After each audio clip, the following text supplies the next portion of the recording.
এই সকাল হয়ে গিয়েছে, আর কতক্ষণ ঘুমাবে? আর ঘুমানো চলবে না, এখন ওঠো তাড়াতাড়ি। মাত্র তো ঘুমিয়ে পড়লাম, এখনই যদি ডিস্টার্ব করো তাহলে কেমনে, কিভাবে হবে বলো? আর একটু ঘুমাই, তুমি শুয়ে থাকো, আমি তোমাকে জড়িয়ে ধরে শুয়ে থাকি। হয়েছে, অনেক রোম্যান্স করছি রাত্রে, এখন আর রোম্যান্স করা চলবে না। এখন আমি গোসল করব, আর আমাকে ডিস্টার্ব করবে না। আমি কোথায় তোমাকে ডিস্টার্ব করতেছি? তুমি তোমাকে ডিস্টার্ব করতেছো তাই না? আমি তো তোমাকে বলেছি শুয়ে থাকো, তোমাকে এখন বাইরে যেতে বলেছে কে? আমি নতুন বউ, আমার এখন উঠে বাইরে যেতে হবে, সবার সাথে কথা বলতে হবে। তোমার মতো অলস আমি না, আমাকে ছেড়ে দাও, আমাকে বাইরে যেতে হবে। এই যে বেশি কথা বলো, উল্টাপাল্টা কথা বলতে বলেছি তোমাকে। এখন আসো, আর একটু আদর করে দেই, তারপর দুজনে একসাথে গোসল করব। সেটাও তোমার মনের ভেতর রেখে দাও। এখন আমি তোমার সাথে কোনো কিছু করতেছি না, কারণ আমার প্রচুর গোসল করতেছে। আর এখন এসব কিছু হবে না, কেউ এসে পড়বে। সবাই জানে আমরা নতুন দম্পতি, গতকাল আমাদের বিয়ে হয়েছে, আর সকালে কেউ এসে ডিস্টার্ব করবে না, এটুকু কমন সেন্স আমার মাথায় আছে। তাই আমরা যা ইচ্ছা তাই করতে পারি। আমাদের কাছে রাত দিন বলতে কিছু নেই, শুধু রোম্যান্স হবে। আমাকে খাইতে হবে, আমার ক্ষুধা লাগছে। এত রোম্যান্স করলে পেটে ভাত যাবে না, কাজ করতে হবে তাই না? আর তুমি এভাবে শুয়ে না থেকে তাড়াতাড়ি উঠে পড়ো, না হলে কিন্তু তোমার মুখে পানি ঢেলে দিব। এত কথা বলতে পারো তুমি? আমার কানটা ঝালাপোড়া করে দিলে, আমার ঘুমটা নষ্ট হয়ে যাচ্ছে। তুমি শুয়ে থাকলে ডিস্টার্ব করি? কত শান্তিতে ঘুমিয়ে আছি তোমাকে জড়িয়ে ধরে, আর তুমি যত কথা বলতেছো এটা ঠিক না কিন্তু। কোনটা ঠিক কোনটা ব্যাঠিক সেটা আমি খুব ভালো করেই জানি, তাই এটা নিয়ে আমাকে জ্ঞান দিতে হবে না। এখন তুমি চুপচাপ উঠে পড়ো, আমাকে এখন বাইরে যেতে হবে, আমি গোসল করতে গেলাম। কথাটা বলে প্রিয়ন্তী যখন বিছানা ছেড়ে উঠে চলে যাবে বাথরুমে, তখনই প্রিয়ন্তীর হাতটা ধরে ওর বুকের মাঝে নিয়ে আসলো। প্রিয়ন্তী অনেক ভয় পেয়ে গিয়েছিল, পরে নিজেকে সামলে নিল। আর প্রিয় হঠাৎ করে প্রিয়ন্তীর ঠোঁটে তার ঠোঁট দুটো বসিয়ে দিল। প্রিয়ন্তীর বুঝতে পারতেছে না এখন সে কি করবে। তারা তো স্বামী স্ত্রী, তাদের মধ্যে সব কিছু জানার ইচ্ছে করতেছে এখন গোসল করতে, কিন্তু স্বামীর হক তো তাকে আদায় করতে হবে। তাই প্রিয়কে আর কোনো কথা বলল না, চুপচাপ হাত মুঠো করে দাঁড়িয়ে থাকলো আর স্বামীকে ভালোবাসা দিতে লাগলো। দুজন আবারও ভালোবাসার সাগরে ডুব দিল। সব কিছু শেষ করে প্রিয়ন্তীর বুকের ওপর শুয়ে পড়ল আর বৃহত্তর গ্রন্থির কপালে একটা চুমু এঁকে দিল। দুজনে মুচকি হাসি দিয়ে আন্দোলনের দিকে কিছুক্ষণ তাকিয়ে রইল। তারপর প্রিয়ন্তী উঠে দাঁড়িয়ে পড়ল। প্রিয় আর বিছানায় শুয়ে থাকলো না, উঠে দাঁড়িয়ে পড়ল। দুজনে একসাথে বাথরুমে চলে গেল। গোসল শেষ করে তারা দুজনে একসাথে বেরিয়ে আসলো। এখন তাড়াতাড়ি রেডি হয়ে বাইরে এসো, অতিথি আসবে, সবার সাথে একটু কথা বলবে, ভালো লাগবে। আর এভাবে রুমের ভেতর থাকলে তো চলবে না, আমি বাইরে গেলাম। এত বাইরে গিয়ে কি করবে তুমি বুঝতে পারতেছি না। তোমাকে বাইরে যেতে বলেছি? তুমি সবসময় আমার চোখের সামনে থাকবে। আমি তোমাকে ভালোবাসি, তোমাকে চোখের আড়াল করতে চাই না আমি। কিন্তু আমাকে তো বাইরে যেতে হবে। আমি তো বাইরে দাঁড়িয়ে আছি, তাই না? আমি তো চলে যাচ্ছি না, তাই তো? তুমি চাইলেও আর আমার জীবন থেকে কখনো চলে যেতে পারবে না, কারণ আমি তোমাকে একদম আমার করে নিয়েছি। তুমি যতই চেষ্টা করো না কেন যাইতে পারবে না। তুমি আমার মায়ায় আসক্ত হয়ে গিয়েছো। হ্যাঁ, এখন আমি আপুর কাছে যাচ্ছি, খাবো। কি মনে করবেন? যে কয়জন অতিথি এসেছে তাদের সাথে তো আমাকে কি একটু কথাবার্তা বলতে হবে? নতুন বউ হিসেবে আমার দায়িত্ব কর্তব্যগুলো আছে, সেগুলো আমাকে পালন করতে হবে না? আপু সবকিছু মেনটেন করে নেবে, আপুর কাছে তোমাকে যেতে হবে না। আপু খুব ভালো করে জানে। তাই তুমি এখন চুপচাপ এখানে বসে থাকো তো। আর এত বাইরে গিয়ে কি করবে? কি? আমি বুঝতে পারতেছি না তুমি আমার সাথে এরকম করে কথা কেন বলতেছো।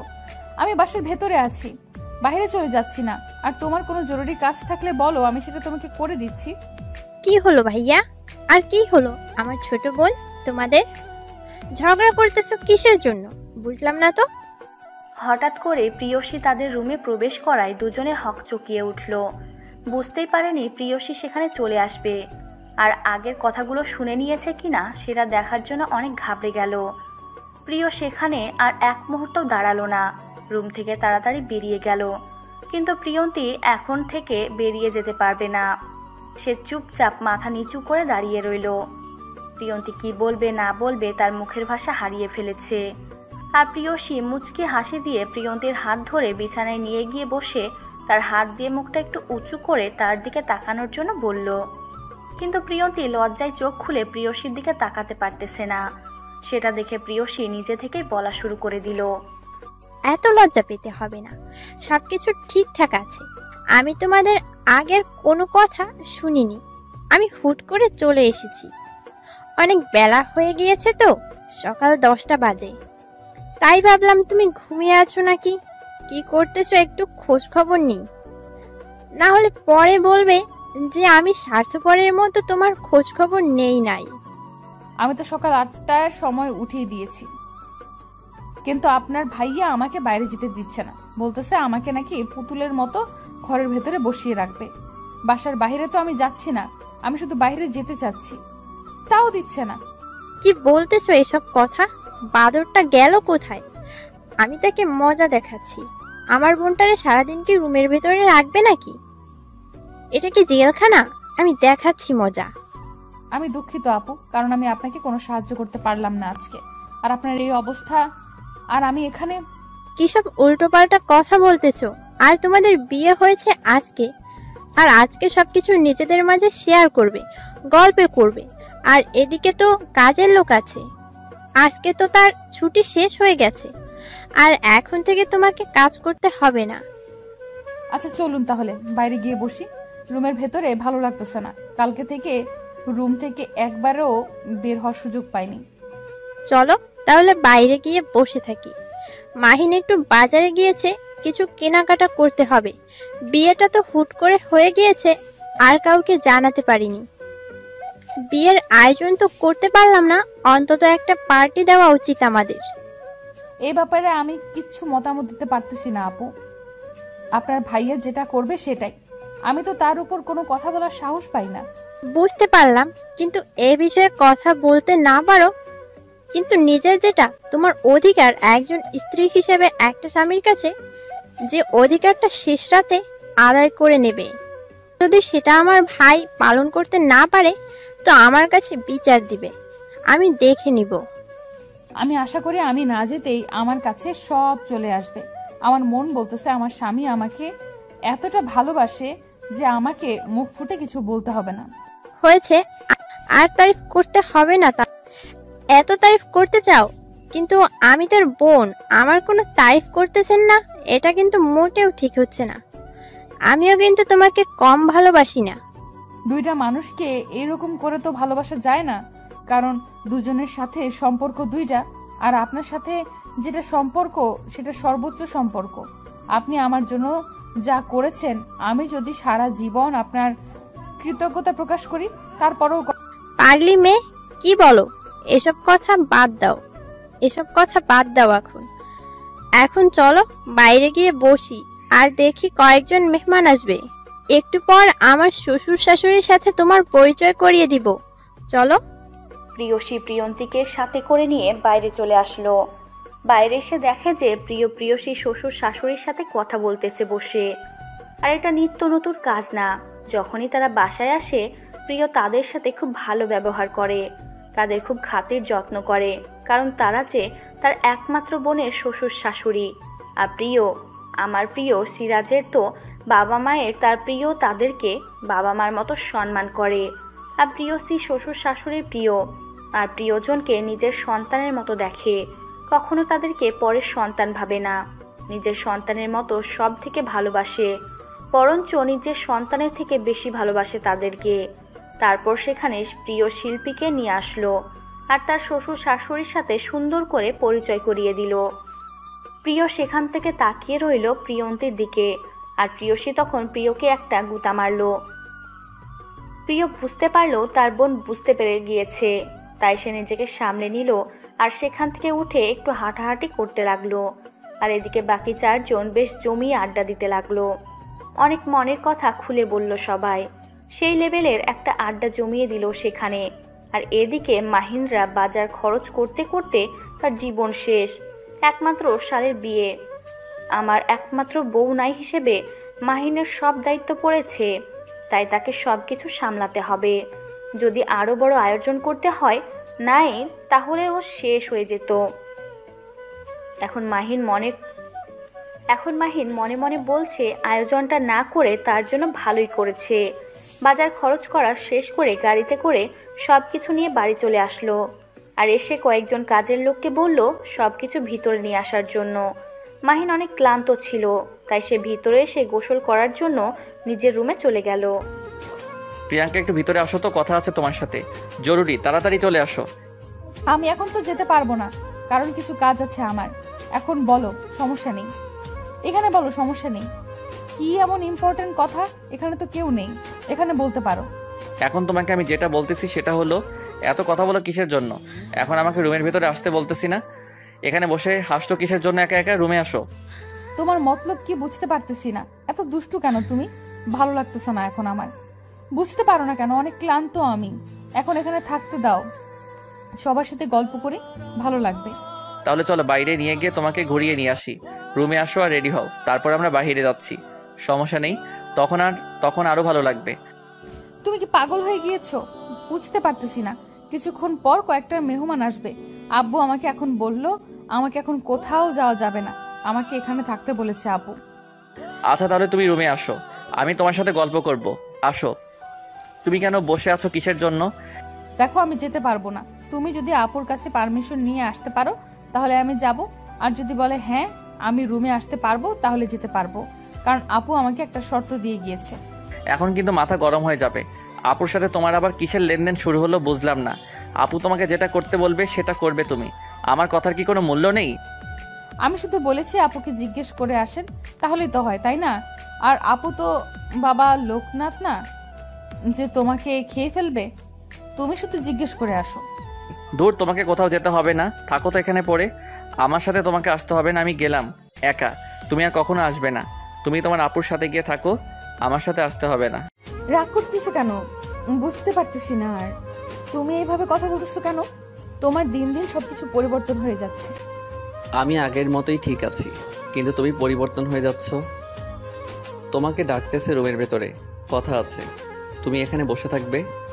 তোমার যে কি কথা আছে সেটা তো আমি ভালো করেই জানি, আমি তো বুঝতে পারতেছি, কিন্তু এখন তো আমি প্রস্তুত না। আর বাসায় মেহমান আসবে একটু পর। এখন আমাদের এই অবস্থায় এরকম কাজ করা কি ঠিক হবে? তুমি কি মনে করো? আমি বলতেছি আমার কিছু জরুরি কথা আছে যেগুলো আমি তোমার সাথে শেয়ার করতে চাই। আর তুমি সবসময় ভাবো যে আমি তোমার সাথে রোমান্স করব। আরে আমার কি আক্কেল জ্ঞান কিছু নাই? তাহলে এখানে বলো, রুমের ভিতর কেন যেতে হবে? এখানে তো কেউ নেই, এখানে তো আমরা দুজন। আপু তো মনে হয় এখন আসবে না। আপুর একটু শরীর খারাপ করতেছে, একটু ঘুমানোর জন্য গেল। আর আমি সব সময়ের মতো থাকতে বড় হয়ে যাচ্ছি, তাই একটু বাইরে বসে আছি। তুমি সবসময় একটু বেশি কথা বলো। তোমাকে এখন যেটা বলতেছি সেটা শুনবে, নাকি আমি এখান থেকে চলে যাব, কোনটা? তুমি এখন কি আমার সাথে রুমের ভিতরে যাবে নাকি না? আচ্ছা চলো, আমি রুমের ভেতরে যাচ্ছি। দেখি তোমার কি এমন ইম্পর্টেন্ট কথা যেটা রুম ছাড়া বলা যাবে না। আমি বুঝতেছি না, তুমি আমার সাথে তর্ক করতেছো কিছু শোনার। আমি বা তোমার সাথে এত তর্ক করতেছি, কিন্তু একটা সিম্পল কথার জন্য তুমি খেপছো কিসের জন্য? সত্যি কথা বলতে আমার মাথা ব্যথা করতেছে। কালকে রাত থেকে আজকে দুপুর পর্যন্ত রুমে ছিলাম, বাইরে একবারও বের হইনি। আমার মাথাটা কেমন জানি ঝিম ধরেছে। আর তোমার যত অত্যাচার। আমি আবার কি করলাম? আমাদের তো ভবিষ্যৎ কিছু প্রজন্ম নিয়ে আসতে হবে, তাই না? তার জন্য তো একটু রোমান্স করতেই হবে। আর তুমি যদি সেটাকে অতিরিক্ত মনে করো, সেটা হবে।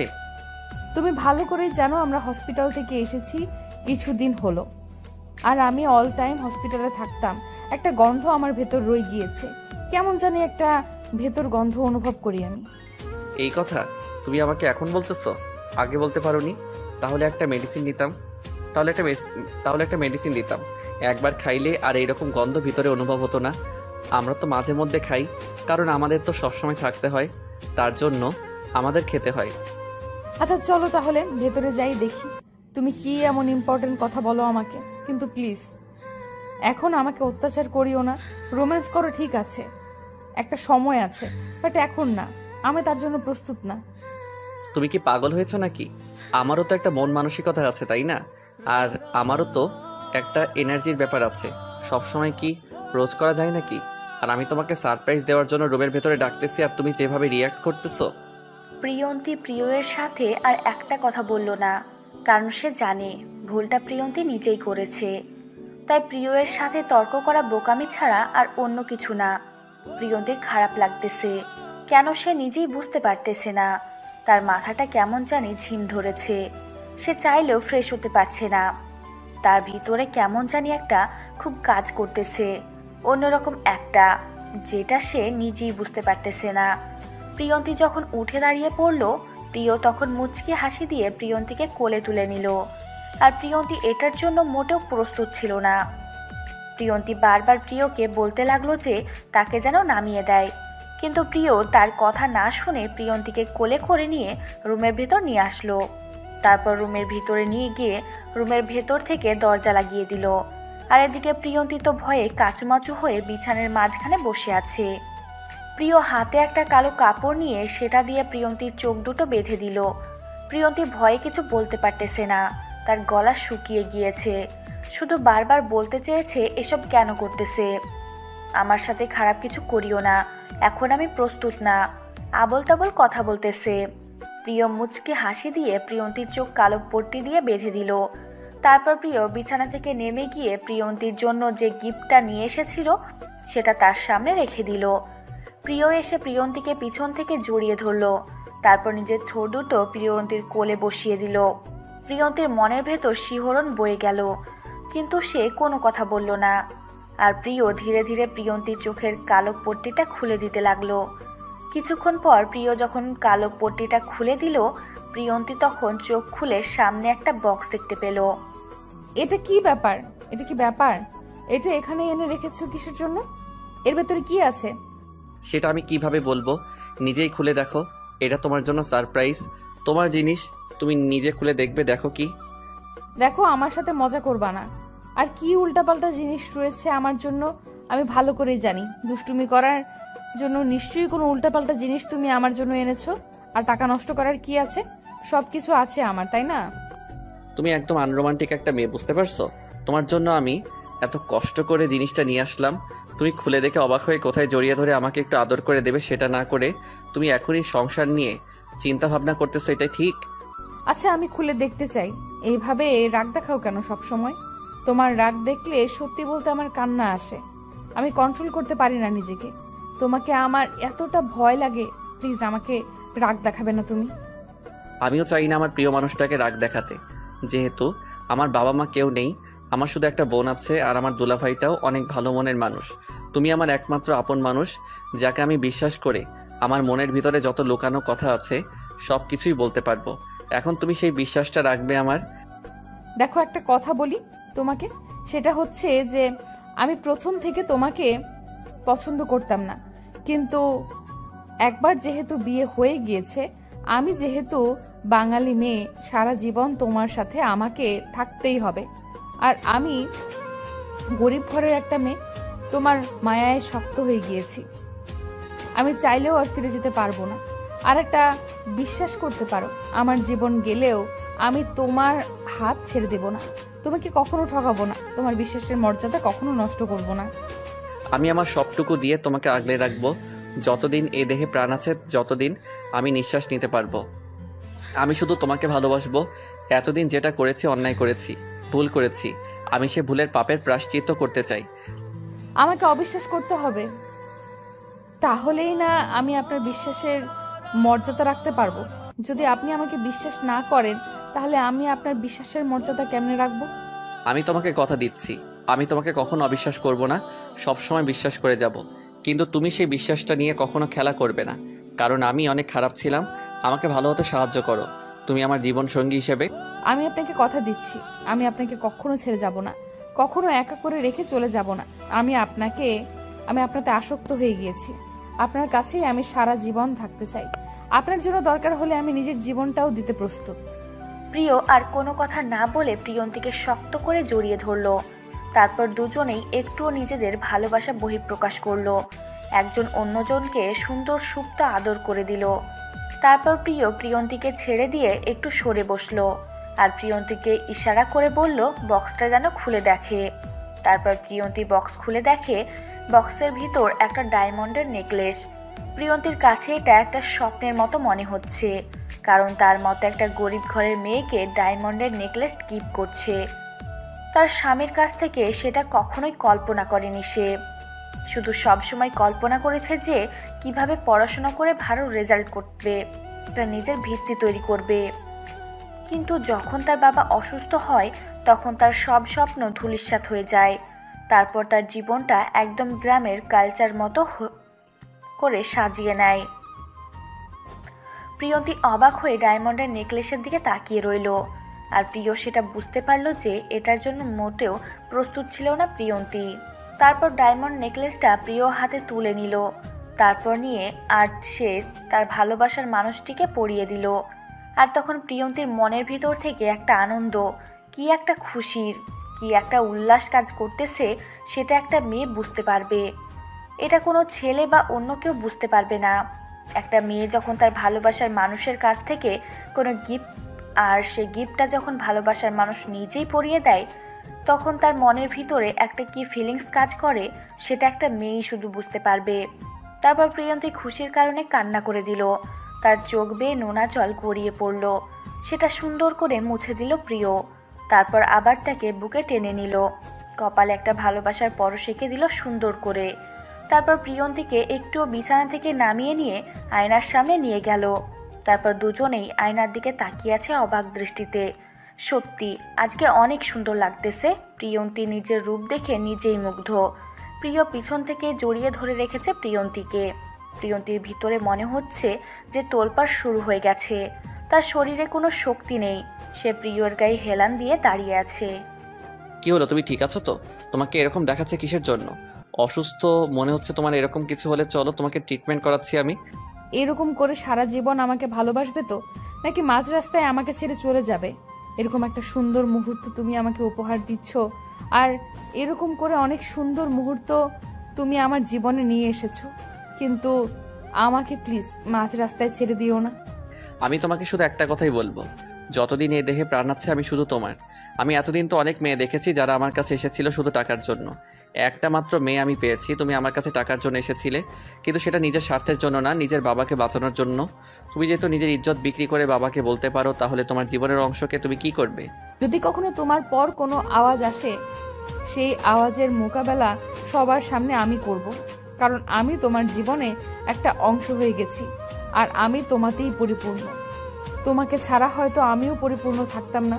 আল্লাহ তাআলা হয়তো আমাদের দুজনকে এইভাবে পরিপূর্ণতা দিয়েছে। তাহলে এখন চলো একটু রোমান্স করে নিজেই। অনেক তো হলো, এখন তো খুশি। এই খুশিতে চলো আমাকে একটু আদর করে দাও। একদম দুষ্টুমি করবে না এখন। এরকম কোনো কিছু হবে না। এখনো বাইরে যাচ্ছি, খাওয়া দাওয়া করব, আমার ক্ষুধা লেগেছে। আমি এখন এসব করতে যাচ্ছি না। তুমি এরকম কেন? এত আনরোমান্টিক একটা বউ আমার কপাল পোড়া। আমার জীবনে আনরোমান্টিক একটা বউ জুটেছে। আমি একটা রোমান্টিক ছেলে, কিন্তু আমার বউটা আনরোমান্টিক। আনরোমান্টিক নাকি রোমান্টিক সেটাও কিছুক্ষণ পর সময় বুঝতে পারবা। এখন কিছু বলছি না, মাথা ঘুরতেছে, ক্ষুধা লেগেছে। এখন এসব ভালো লাগবে না, প্লিজ তুমি আমাকে জোর করিও না। একটু বেশি সময় নেব না। অল্প একটু পর তোমাকে ছেড়ে দেব, প্লিজ। একটু শুধু। এখন তো আমাকে ছেড়ে দিবা, এখন তো আমাকে বাইরে যেতে দিবা। অনেক তো আদর করলাম, এখন তো বুঝতে পারলা যে আমি আনরোমান্টিক না। তাও আমি তোমাকে আনরোমান্টিকের খেতাবটাই দেব, কারণ তুমি যত বাহানা করতে পারো আমি জানতাম না। বিশ্বাস করো, তুমি জানো না। অনেক হয়েছে, এখন চলেন বাইরে গিয়ে কিছু খাওয়া দাওয়া করতে হবে। আমার ক্ষুধা লাগছে, এমনিতেই মাথা ঝিমঝিম ছিল। এখন অবশ্য সব ঠিকঠাক হয়ে গিয়েছে, অনেক ভালো লাগতেছে। এখন একটু খাওয়া দাওয়া করলে আরো ভালো লাগবে। আমাকে মনে হচ্ছে একটু হসপিটালে যেতে হবে, একটু আর্জেন্ট কাজ আছে। এখনো যদি না যাই তাহলে সমস্যা হবে। এটা কোনো কথা হলো? আমাদের বিয়ে হওয়ার 2 দিন হলো না, এর মধ্যেই তুমি হসপিটালে যাবে? আমার কি ভালো লাগবে? আমার তো মনটা ভালো লাগবে না। নাকি তোমার আর্জেন্ট কাজ আছে? আমি সঠিক বলতে পারতেছি না, তবে আমাকে এখন যাইতে হবে, না হলে অনেক বড় গন্ডগোল তৈরি হবে। তাই এখন যাচ্ছি, রাগ করিও না। আমি 1 ঘন্টার মধ্যে ফেরত আসব। এমন কোন আর্জেন্ট কাজ আছে যেখানে আজকে না গেলে হয় না? আর কথা হচ্ছে, দুলাভাই তো আছে, দুলাভাইকে ফোন দিলেই তো দুলাভাই সবকিছু ম্যানেজ করে নিতে পারবে। দুলাভাই আমাকে ফোন করে ডাকলো। দুলাভাই নাকি সবকিছু হ্যান্ডেল করতে পারতেছে না, সবকিছু হাতের বাইরে। এখন আমাকে সেখানে যাইতে হবে। তাহলে তো আর কিছু বলার নেই, এখন তাড়াতাড়ি যাও। এখন দোকানে বসে না থেকে তাড়াতাড়ি আসার চেষ্টা করবে। আমি তোমার অপেক্ষায় রইলাম।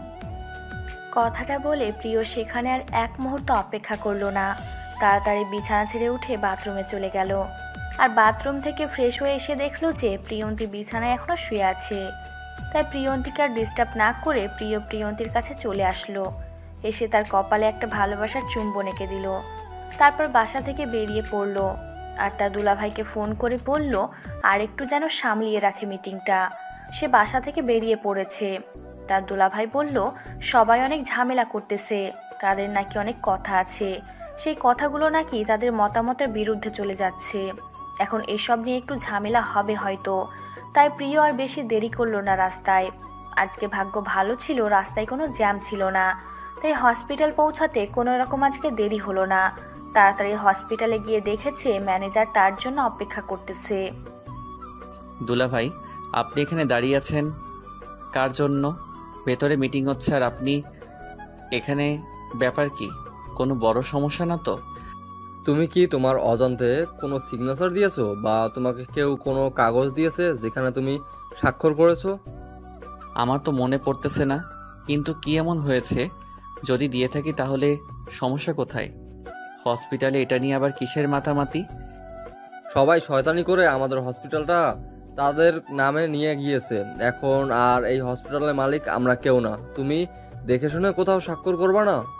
কি উল্টাপাল্টা কথা বলতেছেন? আমি কি এমন করলাম যার জন্য হসপিটাল আর আমাদের হাতে নেই? এসব কি উল্টাপাল্টা কথা বলতেছেন? দাঁড়ান, আমি সবার সাথে কথা বলি। দেখো, এখন তোমাকে শুধু একটা কথা বলবো, মাথা ঠান্ডা করে কথা বলবো। সবাই অনেক বড় মাপের একটা প্ল্যানিং করেছে। আমরা হুট করে যদি কোনো কিছু করতে যাই আমাদের বড় একটা বিপদে হবে। দুলাভাই, আমি কিন্তু কোনো কিছু বুঝতে পারতেছি না।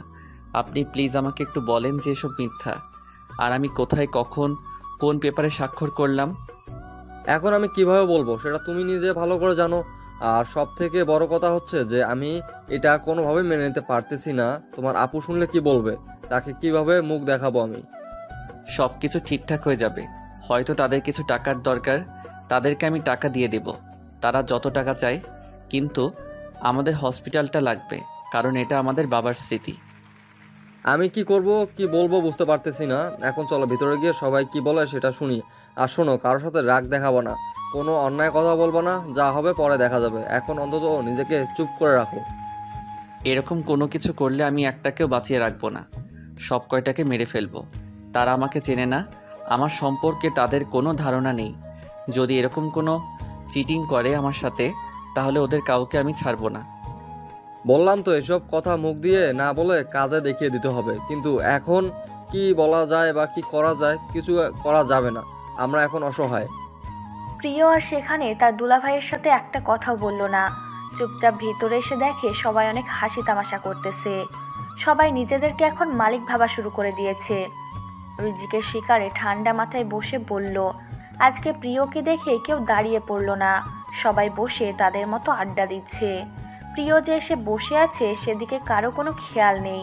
প্রিয় অনেকক্ষণ ধরে বসেছিল, কিন্তু তাও যখন তাদের মন আকর্ষণ করতে পারতেছিল না, তখন প্রিয় ইচ্ছে করে টেবিলের উপর কয়েকটা বাড়ি মারে, যার কারণে অনেক জোরে শব্দ হলো।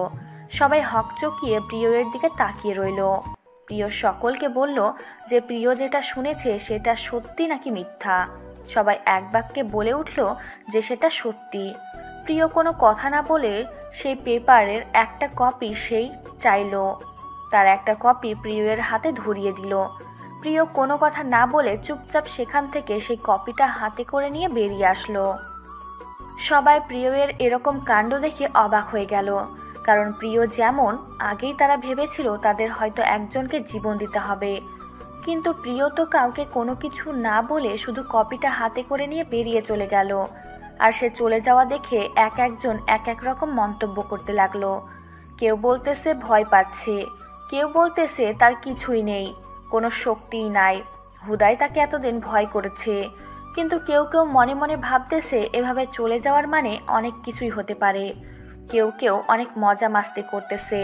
আর দুই একজন যারা প্রিয়ের সম্পর্কে অল্প কিছু জানেন, যে প্রিয় ছেলেটা কেমন, তার তিলা কেমন ছিল, তাদের বস তাদেরকে বলে গিয়েছিল। তারা একটু ভয়ে কাঁপাকাঁপি করতেছে। আর বাকিরা তো কিছুই জানে না। তারা হসপিটালের মালিক হতে পেরে অনেক খুশি। তারা এটা জানে না তারা নিজের অজান্তে কত বড় বিপদ ডেকে নিয়েছে। প্রিয় তার দুলাভাইকে সঙ্গে করে নিয়ে বাসায় চলে আসলো। হসপিটালের দিকে কিছুক্ষণ তাকিয়েছিল, তারপর দুজনেই বাসায় চলে আসলো। তাদেরকে এরকমভাবে একসাথে বাসায় আসতে দেখে প্রিয়সী চুপ থাকতে পারলো না। কি হলো তোমরা দুজনে একসাথে আর এই সময় বাসায় যে? আজকে কি কোনো পেশেন্ট বা কোনো কাজ নেই হসপিটালে?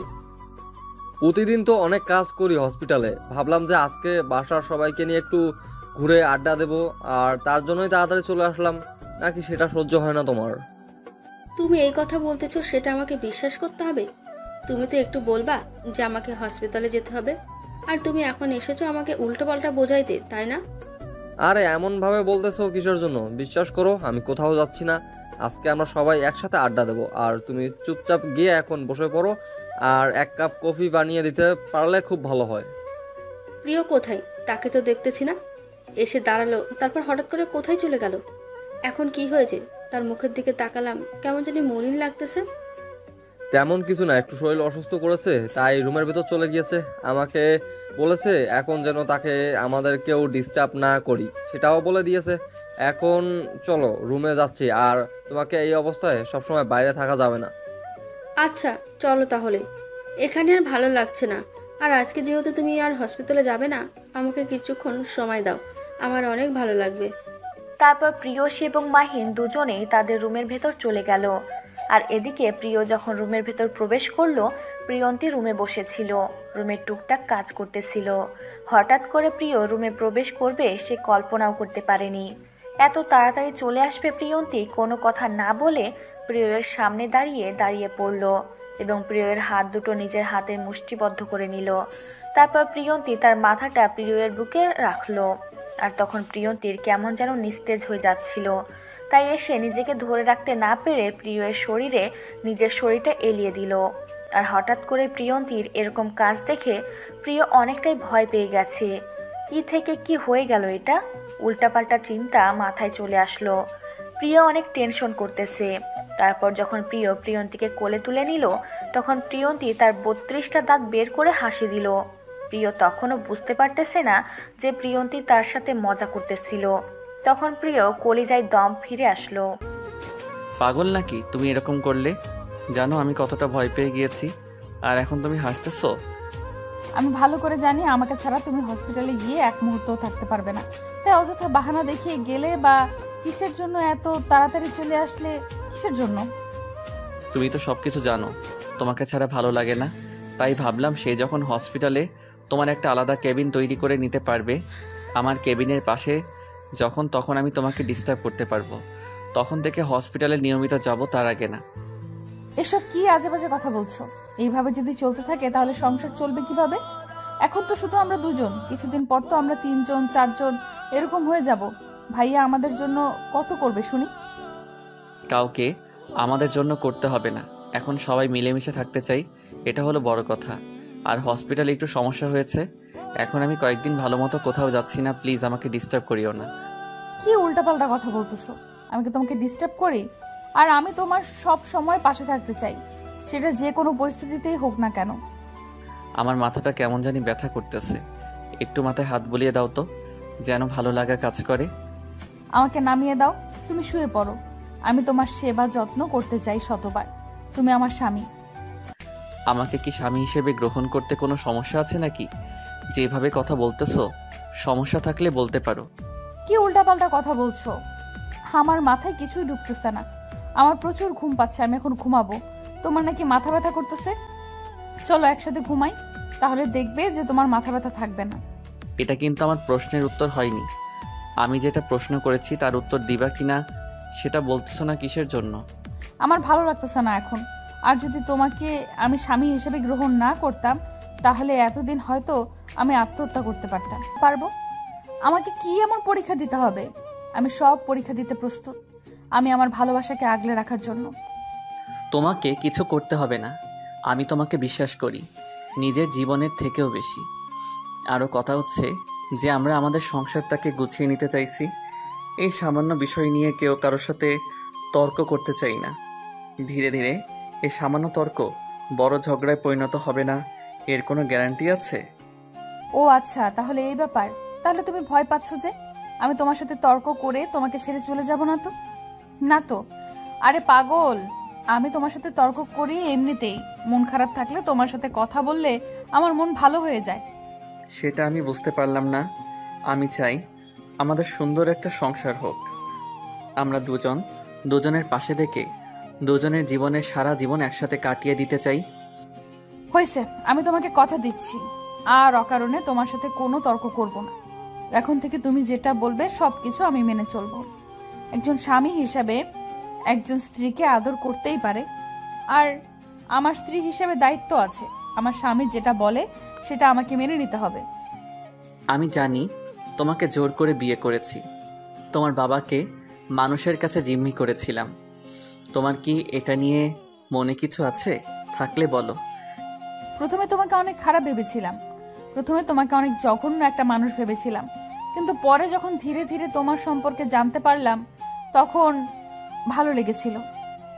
তার জন্য তোমাকে বিয়ে করে এখনো তোমাকে ভালোবেসে এখানে আছি, না হলে কবেই মরে যেতাম। যেটাই বলো না কেন সব সহ্য হয়, এই মরে যাওয়ার কথা প্লিজ কখনো বলবে না। এই কথাটা আমার সহ্য হয় না। আর আমি অনেক মেয়ে দেখেছি, তোমার মতো মেয়ে আমি কখনো দেখিনি যারা আমার কাছে এসেছিল শুধু টাকার জন্য এসেছিল। একমাত্র তুমি একজন ব্যক্তি নিঃস্বার্থভাবে ভালোবেসে আমার সাথে আছো তুমি। হয়েছে, আমাকে নিয়ে টেনশন করতে হবে না। আর সব থেকে বড় কথা হচ্ছে আমি গ্রামের মেয়ে। গ্রামের আলো বাতাস, গ্রামের রূপ সৌন্দর্য আমি মুগ্ধ হয়ে বড় হয়েছি। এই চার দেয়ালের ভিতর আমি বন্দি থাকতে পারি না, তাই আমার মাথা ব্যথা করে। আসলে তোমাকে কিছু সত্যি কথা বলার ছিল, যার জন্য তোমাকে আমি রুমের ভেতর নিয়ে আসলাম। কথা হচ্ছে যে আমাদের হসপিটাল আমাদের নেই, কিছু মানুষরূপী অমানুষ আমাদের কাছ থেকে সব কিছু কেড়ে নিয়েছে। কি বলতেছো সব আবল তাবল কথা? আর এটা কি সত্যি? তোমাকে দেখে তখন থেকে আমার কেমন জানি লাগতেছে। হ্যাঁ, এটাই সত্যি দুলাভাই। আর আমি সেজন্য একসাথে বাসায় ফিরে আসলাম। আর এই অবস্থায় আপুকে খবরটা দিতে পারতেছি না, ভেবে পাচ্ছি না আপু শুনলে কি অবস্থা হবে। এখন উপায় কি? আপুকে তো এই সিচুয়েশনে বলা যাবে না। আর হসপিটালে ফেরত নেওয়ার কোনো উপায় আছে কি, নাকি সব উপায় শেষ? আমার মাথায় কোনো কিছু ঢুকতেছে না। আমি কি করব না করব ভেবে পাচ্ছি না। আমি কি একটা ভুল করেছি? একটা ভুলের কারণে আজকে আমরা ধ্বংসের মুখে। দেখো, একদম টেনশন করবে না, সবকিছু ঠিকঠাক হয়ে যাবে। আজ যত টেনশন করবা তত বার জিনিসগুলো এলোমেলো হয়ে যাবে। মাথা ঠান্ডা করে কাজ করো, দেখবে যে খুব তাড়াতাড়ি সবকিছু সমাধান হয়ে যাবে। আমি অন্য কিছু ভাবতে পারতেছি না। আমার যে কি হবে আমি বুঝতে পারতেছি না। আমার ভিতরটা ফেটে যাচ্ছে। তুমি আমার কোলে মাথা রেখে শুয়ে পড়ো, আমি তোমার মাথায় হাত বুলিয়ে দিচ্ছি। দেখবে যে টেনশন কমে যাবে। আর চোখ দুটো বন্ধ করে শুধু আমাদের ভালোবাসাটাকে কল্পনা করো আর অনুভব করো। আমি পারতেছি না প্রিয়ন্তী, আমি কোনো কিছু ভাবতে পারতেছি না। টেনশনটা আমাকে কুড়ে কুড়ে খাচ্ছে আর ভিতরটা আমার ফেটে যাচ্ছে। সবকিছু ঠিকঠাক হয়ে যাবে, সবাই পরামর্শ করো। আর তোমার বড় ভাইকে ফোন দিয়ে জানাও তিনি যদি কিছু করতে পারে। আর তুমি এখন আমার কোলে মাথা রাখো, আমি তোমার মাথায় হাত বুলিয়ে দিচ্ছি। ঠিক হয়ে যাবে সবকিছু, টেনশন নিও না। আমি ভাবতে পারিনি যে তারা আমাদের এত কাছের মানুষ হয়ে এতটা পর হয়ে যাবে। তোমাদের শহরের মানুষগুলো ভালো না, সবাই নিজেদের স্বার্থ রক্ষার্থে একটা মানুষকে মেরে ফেলতে পর্যন্ত পারে। এখানে আমার দোষ কোথায়? মানুষ যদি লোভী হয়ে পড়ে দিনের পর দিন, আর মানুষ যদি অমানুষের মতো কাজ করে, আমি কি করব? আমি তো একটা মানুষ। টেনশন নিও না, সবকিছু ঠিকঠাক হয়ে যাবে, সমস্যা নাই। তুমি চাইলে আমাদের গ্রামে যেতে পারো, দেখবো তোমার মন মানসিকতা পরিবর্তন হয়ে যাবে। আমি হসপিটাল নিয়ে টেনশন করতেছি না। হসপিটাল আজকে না হোক 1 মাস পরে হলো আমাদের আবার হয়ে যাবে। কিন্তু আপু যদি এই খবর শুনে কোনো উপায়, তাহলে তো আপু অনেক ভেঙে পড়বে আর তার সন্তানের অনেক বড় ক্ষতি হবে। তার জন্য বললাম, যতদিন না আমাদের হসপিটালটা আমরা ফেরত পাচ্ছি ততদিন আমরা গ্রামেই থাকি।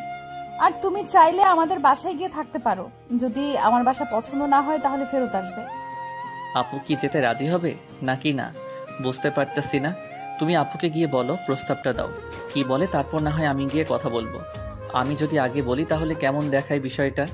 আচ্ছা, এটা এখন আপাতত স্থগিত থাকুক।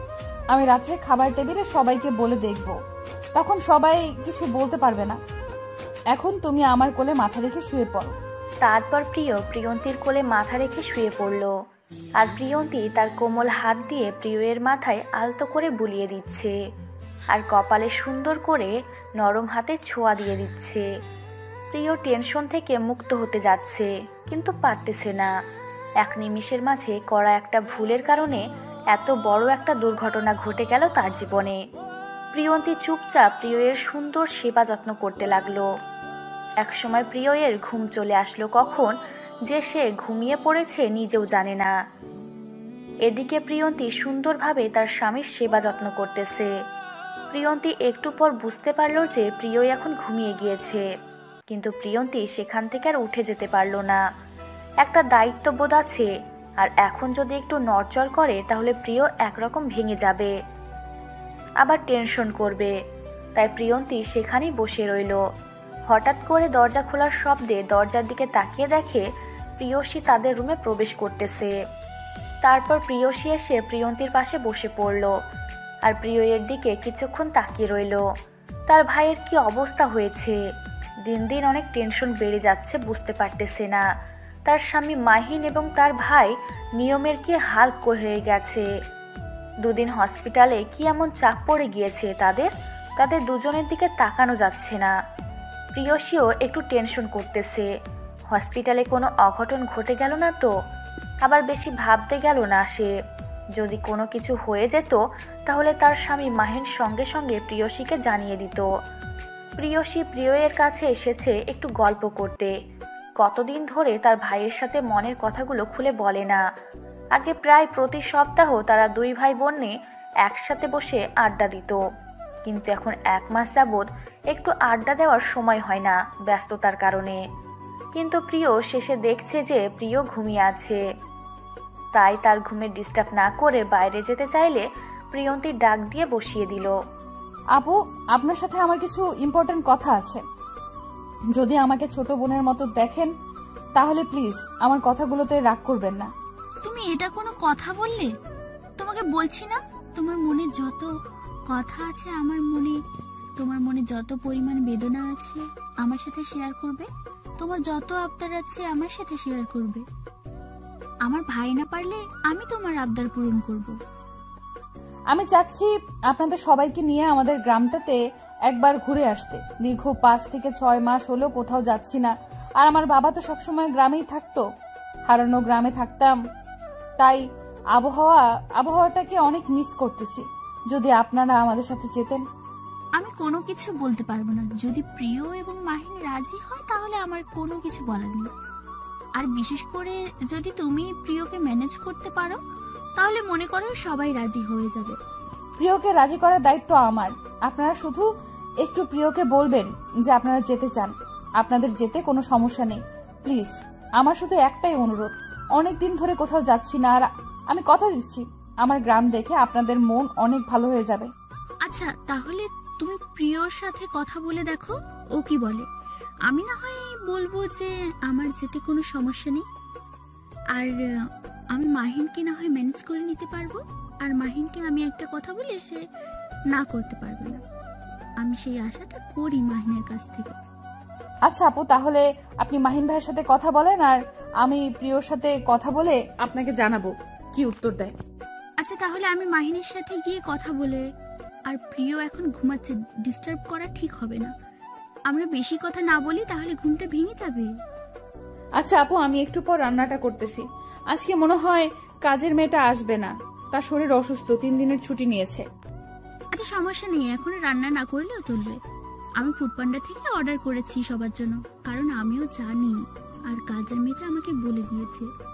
আপনার মতো বোন যদি প্রতিটা মেয়ে শ্বশুরবাড়িতে এসে পেত তাহলে আজকে কোনো বউকে শ্বশুরবাড়িতে এসে নির্যাতিত হতে হতো না। পাগলি বোন কোথাকার, সবার মন মানসিকতা কি এক হয়? দেখো, আমি আমার মন মানসিকতা নিয়ে চলি, আর এই মন মানসিকতা তোমার পছন্দ হয়েছে। অনেক মানুষ বিভিন্ন ধরনের হয়, কিন্তু আপনার মতো মানুষ হয় না, কারণ আপনি আমাকে এত সুন্দরভাবে মেনে নিয়েছেন। আমি গরিব ঘরের একটা মেয়ে, আমাকে বুঝতেই দেন না যে আমার ফ্যামিলি কতটা গরিব। আর কোনোদিন যদি আমার মুখের সামনে এসব কথা বলেছো তাহলে কিন্তু তোমার অবস্থা খারাপ করে দিব বলে দিচ্ছি। আর এসব বকবক শোনার সময় আমার কাছে নেই, আমি গেলাম। কথাটা বলে প্রিয়সী সেখান থেকে চলে গেল। আর প্রিয়সী চলে যাওয়ার কিছুক্ষণ পরে প্রিয়ের ঘুমটা ভেঙে গেল। আর চোখ দুটো মিটমিট করে খুলে প্রিয়ন্তীর দিকে মিষ্টি চাহনিতে তাকিয়ে রইল। আর দুজন দুজনের চোখেরই দিকে এক দৃষ্টিতে তাকিয়ে রইল। তারপর প্রিয় ইশারা করে প্রিয়ন্তীকে কাছে রাখলো। কাছে আসতে প্রিয় তার ঠোঁট দুটো দিয়ে প্রিয়ন্তীর কপালে আলতো স্পর্শ করে দিল। মুহূর্তের মাঝে প্রিয়ন্তীর গায়ে শিহরণ বয়ে গেল। প্রিয়ন্তীর মনে হচ্ছে এটাই ভালোবাসা, আর এই শিহরণটা সে সারা জীবন চায়। এই যে ভালোবাসার শিহরণ, এই শিহরণ কেউ কখনো ব্যাখ্যা করতে পারবে না। এটা শুধু কল্পনাতেই অনুভব করা যায়। এটার ব্যাখ্যা কোনো ভালোবাসার মানুষ দিতে পারবে না। এই শিহরণটা শুধু অনুভব করার মতো। তারপর প্রিয়ন্তী প্রিয়ের কপালে একটা ভালোবাসার পরশ চুম্বন এঁকে দিল। তারপর প্রিয় উঠে বসে পড়ল এবং প্রিয়ন্তীকে তার বুকে টেনে নিল। এখন কেমন লাগতেছে তোমার? মাথা ব্যথা কমেছে নাকি এখনো আছে? এখন ঠিক আছে। এখন মাথাটা কেমন জানি ঝিম ধরেছে। একটু গোসল করবো। আর তুমি এখানে বসেছিলে এতক্ষণ? বসেছিলাম কোথায়, তোমাকে দেখতেছিলাম। জানো, তুমি ঘুমালে না অনেক সুন্দর লাগে। আর তোমার রাগান্বিত চেহারাটা একদম পরিবর্তন হয়, মিষ্টি একটা চেহারায় রূপান্তরিত হয়ে যায়। হইছে তোমার চাপাবাজি করা। এখন যাও, গিয়ে আমার জন্য একটা কফি বানিয়ে নিয়ে আসো। আমি গোসল করে নেই, না হলে মাথাটা কেমন জানি করবে। আচ্ছা, আর আপুকে আমি মেসেজ করে নিয়েছি। আপু এসেছিল আমাদের রুমে। আমি তখন আমাদের গ্রামে যাওয়ার কথা বলেছিলাম। তাহলে তো ভালোই হয়েছে। আপু কি ডিসিশন দিয়েছে, যাবে নাকি যাবে না? আপুর এই অবস্থায় না চাইতেও পারে। তাও তোমাকে কি বলেছে? আপু বলেছে তার কোনো সমস্যা নেই যদি তোমার কোনো সমস্যা না থাকে। আর আপুর এই অবস্থায় একটু ঘোরাঘুরি করলে অনেক ভালো লাগবে। অনেক খারাপ মুহূর্তগুলো ভালো মুহূর্তে পরিবর্তন হয়ে যাবে। তাহলে তো ভালোই হয়েছে। আপু যেহেতু রাজি আছে, তাহলে আপুকে নিয়ে তোমরা আগে চলে যাও। আঙ্কেল সহ আমি আর দোলা ভাই হসপিটালে দেখি কতদূর কি করতে পারি। আমরা আগামীকাল আসবো। এটা বললে তো হবে না, আমরা সবাই একসাথে যাব, তাহলে অনেক মজা করতে পারবো। আর আমরা যখন 3 জন আলাদা যাব, তোমরা 2 জন আলাদা আসবে, সবার মন মেজাজ খারাপ থাকবে। প্লিজ তুমি এরকম কিছু করিও না। আচ্ছা লক্ষ্মীটি, তুমি যেটা বলবে সেটাই হবে। এখন সুন্দর করে একটা ভালোবাসার পরশ এঁকে দিয়ে তুমি আমার জন্য 1 কাপ কফি বানিয়ে নিয়ে আসো। আমি গোসলটা শেষ করে আসি। তোমার সব সময় দুষ্টুমি করতে ভালো লাগে, তাই না? আমার তো মনে হয় না। তুমি কি কখনো বিরক্ত হও আমার ছোঁয়া পেতে? তুমি সব সময় বাহানা খোঁজো। ও আচ্ছা, তাহলে তুমি যেহেতু আমাকে ভালোবাসতে দেবে না আর তুমি আমাকে ভালোবাসা দিবে না, তাহলে আমি অন্য কোনো মেয়ের কাছে চলে যাচ্ছি। এই কথা বলার সাহস হলো কি করে তোমার? তোমাকে যে আমি কি করব আর কি বলবো এখন কিছু বলতেছি না। এখন যাও, গোসল করে আসো। আমি তোমার জন্য কফি বানিয়ে নিয়ে আসতেছি। আনরোমান্টিক কোথাকার। আনরোমান্টিক একটা বউ আমার কপালে এসে পড়েছে। একটু রোমান্টিক না। আমি কিন্তু আগেই বলেছিলাম আমাকে বিয়ে করে কখনো মজা পাবেন না। তাই বলছি, একটু ভেবেচিন্তে কথাগুলো বলবেন বা ডিসিশনটা নেন। আপনি তো বলেছিলেন যে কোনো সমস্যা হবে না, তাহলে আজকে আনরোমান্টিক বলতেছেন কাকে শুনি? আচ্ছা হইছে, এখন আর তোমার সাথে আমি ঝগড়া করতে পারবো না। তুমি এখন আমার জন্য 1 কাপ কফি বানিয়ে নিয়ে আসো। আমি এই ফাঁকে গোসলটা করে আসি। কথাটা বলে প্রিয় যখন বিছানা থেকে নেমে যাবে, তখন হঠাৎ করে আচমকা প্রিয়ন্তী প্রিয়ের ঠোঁটে নিজের ঠোঁট দুটো আলতো করে ছুঁয়ে দিল। প্রিয় আচমকা এরকম ঘটনার সম্মুখীন হয়ে তো অবাক হয়ে গেল। আর প্রিয়ন্তী এক দৌড় দিয়ে রুমের বাইরে চলে গেল, যাতে করে প্রিয় তাকে কোনো লজ্জায় ফেলে দিতে না পারে। প্রিয় বেচারা কি আর করবে, কিছু তো বলতে পারছে না তার বউকে। তার বউ পালিয়ে গেছে এখান থেকে। তাই একটু মুচকে হাসি দিয়ে বাথরুমে চলে গেল গোসল করার জন্য। আর এদিকে প্রিয়ন্তী এক দৌড় দিয়ে রান্নাঘরে চলে এসেছে কফি বানানোর জন্য। আর এদিকে প্রিয়সী বসে ভাবতেছে যে মাহিন কি গ্রামে যাওয়ার জন্য রাজি হবে কিনা। মাহিন বলেছিল যে একবার সে গ্রামে গিয়েছিল, তারপর থেকে তার গ্রামে যাওয়ার কোনো ইচ্ছা নাই। প্রিয়সী একা রুমের ভেতর বসে আছে, তার কেমন জানি খারাপ লাগতেছে। আজকে হঠাৎ করে সে কি একটা কারণে মন খারাপ করে বসে আছে, তার মনের ভেতর কোনো কারণ খুঁজে পাচ্ছে না। আর এদিকে মাহিন বাজারে গিয়েছে, এখনও ফেরার নামগন্ধ নাই। কালকে একটু অল্প পরিসরে সবাইকে ইনভাইট করে খাওয়া দাওয়া করাবে। আর এদিকে তো সব কিছু প্ল্যান করতে হবে, রাতের মধ্যে সব কিছু গুছিয়ে নিতে হবে। কিন্তু এখনও মাহিন বাজার থেকে ফিরতেছে না কেন? কিসের জন্য? হঠাৎ করে কলিং বেলের শব্দ পেল। তাড়াহুড়ো করে না গিয়ে ধীরে ধীরে গিয়ে দরজাটা খুলে দিয়ে দেখে মাহিনের বেহাল অবস্থা। বাজার করতে করতে ঘামিয়ে গিয়েছে, কেমন জানি একটা অবস্থা হয়ে গিয়েছে, চেনা যাচ্ছে না। তারপর মাহিন তাড়াহুড়ো করে সব কিছু স্টোর রুমে রেখে দিয়ে দৌড়ে নিজের রুমে চলে আসলো। পিছনে পিছনে প্রিয়সী রুমের ভিতরে চলে আসলো। কি হয়েছে তোমার? এই অবস্থায় কিসের জন্য? আর এত সময় লাগে এইটুকু বাজার করতে? সে কথা তুমি আর বলিও না। আমি ভাবলাম যে দ্রুত যাব, দ্রুত ফেরত আসবো, কিন্তু সেখানে গিয়ে কয়েকজন ক্লায়েন্টের সাথে দেখা, তাদের সাথে একটু গল্প করতে লেট হয়ে গেছে। আর যখন বাজারে গেলাম, বাজারে গিয়ে দেখি বৃষ্টি পড়তেছে। তাহলে একটু অপেক্ষা করে তারপর বাজার করে নিয়ে বাসায় ফিরতে। আর আমাকে একবার ফোন করে বলে দিলে এত টেনশন হতো না। আর তুমি সেই গেলে আর এখন ফিরে আসলে। বাদ দাও এসব কথা, এসব নিয়ে কোনো কথা বলতে চাই না। আর আমি একটু ভিজিট করলাম যাতে করে বাইরে বেশ কথা হয় আর তোমার টেনশন কম হয়। হাত ধরো না, তোমার সাথে একটা কথা ছিল। আর কথাটা হচ্ছে যে প্রিয় এবং প্রিয়ন্তী হানিমুনে তো কোথাও গেল না। আজকে প্রিয়ন্তী আমার কাছে একটা আবদার করেছে, আমি তো সেটা না করতে পারি না। তাহলে মেনে নাও, কি বলেছে সেটা করো, বা কোথায় যেতে চায় সেটা ব্যবস্থা করো, দিচ্ছি, সমস্যা কি? যেহেতু তারা বিয়ের পর কোথাও যায়নি এখন পর্যন্ত। প্রিয় এবং প্রিয়ন্তী প্ল্যান করেছে তারা প্রিয়ন্তী গ্রামটা ঘুরে দেখে আসবে। অনেক সুন্দর শস্য শ্যামলে ভরপুর একটা গ্রাম। আমি তো বলেছি যে আমি যাব, কিন্তু এখন যদি তুমি বলো না, তাহলে আমরা দুজন যাব না, ওরা গিয়ে ঘুরে আসবে। আচ্ছা, আমি এই বিষয় নিয়ে কোনো কথা বলতে চাই না। প্রিয়র সাথে কথা বলবো, যদি প্রিয় বলে যে ও যাবে তাহলে আমরা যাব, কোনো সমস্যা নেই। এখানে প্রিয় যেটা বলবে আমি সেটাতেই রাজি আছি। আচ্ছা যাও, এখন গিয়ে গোসলটা শেষ করে নাও, পরে এসব নিয়ে কথা বলা যাবে। আজকে এসব নিয়ে কথা বলার সময় না। কালকে একটা ছোট পরিসরে হলেও একটা আয়োজন হচ্ছে, এসব ঝামেলা শেষ করে তারপর এটা ভেবে দেখা যাবে। আচ্ছা, আমরা যেটা করতেছিলাম সেটা করি, এসব নিয়ে পরে টেনশন করব। তুমি এসব নিয়ে একদম টেনশন করবে না, তুমি আমাদের অনাগত বাবুকে নিয়ে টেনশন করো। তারপর প্রিয়সী কোনো কথা না বলে চুপচাপ বিছানায় গিয়ে শুয়ে পড়ল। আর এদিকে মাহিন গোসল করার জন্য বাথরুমে চলে গেল। প্রিয় মাত্র গোসল শেষ করে বাইরে বেরিয়ে এসেছে আর টাওয়াল দিয়ে আয়নার সামনে দাঁড়িয়ে নিজের শরীরটা পরিষ্কার করতে যায়। এই সময় প্রিয়ন্তী রুমের ভেতর ঢুকে প্রিয়ের এই অবস্থা দেখে একটা চিৎকার দিয়ে হাতে থাকা কাপটা ফেলে দিল। কারণ প্রিয়ন্তী প্রিয়ের এরকম চেহারা, এরকম লুক এর আগে কখনো দেখেনি। এত ফিটনেস, আর হঠাৎ করে চিৎকার শুনে তো প্রিয় পিছনে তাকিয়ে দেখে প্রিয়ন্তী চোখ বন্ধ করে দাঁড়িয়ে আছে আর নিজের হাত দুটো চোখের উপর দিয়ে দাঁড়িয়ে আছে। প্রিয় বুঝতে পেরে গেল তার এমন অবস্থা হওয়ার কারণ কি। আর প্রিয় নিচের দিকে তাকিয়ে দেখে তার কফি মাটিতে গড়াগড়ি খাচ্ছে। কি আর করার, বউয়ের হাতের কফি খাওয়া হলো না তার ভাগ্যে। তারপর প্রিয় ধীরে ধীরে প্রিয়ন্তীর কাছে চলে আসলো। এসে প্রিয়ন্তীর দুই বাহুতে দুই হাত রাখলো প্রিয়। আর তখন প্রিয়ন্তীর মনের ভিতর কেমন জানি অচেনা একটা অদ্ভুত অনুভূতি কাজ করতেছিল। তার শক্তিটা কেমন জানি লোপ পাচ্ছে, আর তার যে নিঃশ্বাস সেটা অনেক দ্রুত ভারী হয়ে যাচ্ছে।